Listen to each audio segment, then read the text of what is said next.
and gentlemen, to another broadcast of Jerusalem's Gate. What's that biblical saying?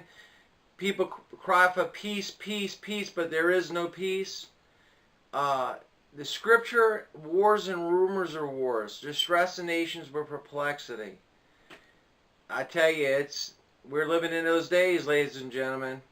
I tell you, this proxy's word. I don't think any time in my life, and I'm a middle-aged man, I don't think any time in my life I have ever seen so many proxy wars going on at one time than that's happening right now in today's time, the end days.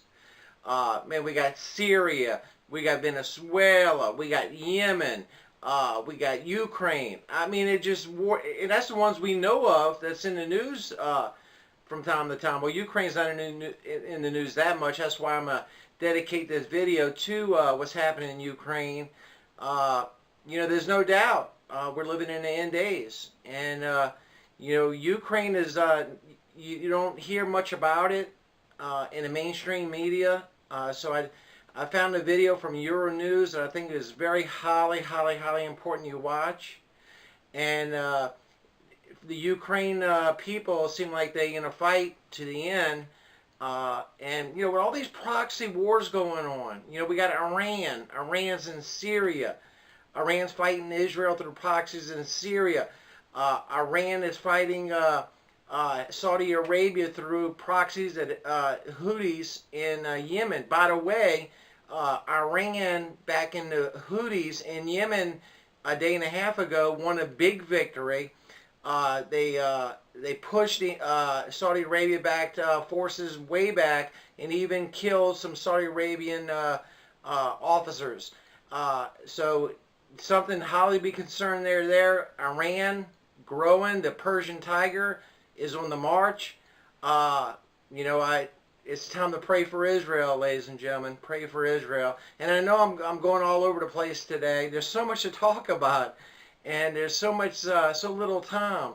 But I did a video yesterday, and I'm doing a video today. Once again, I found a very interesting video regarding Ukraine and what's happening in Ukraine. Remember, we love you. Here's the video. Thank you for watching. On frozen ground, a hot war. Ukraine fighting to survive. Its troops take us to the front line, where they're battling Russian-backed separatists. Russian-made? Yep. We sprint across open ground and into trench warfare, an extraordinary vision of World War I in today's Europe. Ukraine cut in two, more than 2,000 killed along this line last year. In the Ukrainian sniper's nest, the enemy's not far. This is a war at very close quarters. The nearest snipers, and they say they are Russian snipers, are just 300 yards away. These are the militants they're fighting from two breakaway provinces backed by Russia. The US says 2,000 Russian troops are leading them. All Russian officers, Russian commanders. Yeah. A 5-year war almost forgotten by the world. They worry Russian troops will invade. It's my country. It's my earth. It's mine. I'm born in this place. You don't want to live under Russian rule? No. Never? Never. This is the front line, not just between the Ukrainian army and Russian-backed separatists. It is the main flashpoint today between Russia and the West. Russia is not ready to accept Ukraine as an independent country. It wants to kill it. Yeah.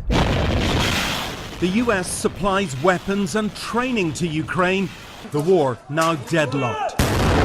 His message to the US, don't forget us. Nearly 2 million people have fled the fighting. Many have lost everything. Everything gone. Все пропало, да? Все пропало. Gone. We leave the front line at a sprint. Past the broken road to Russia, Ukraine is determined never to take. Bill Neely, NBC News for Euronews in eastern Ukraine.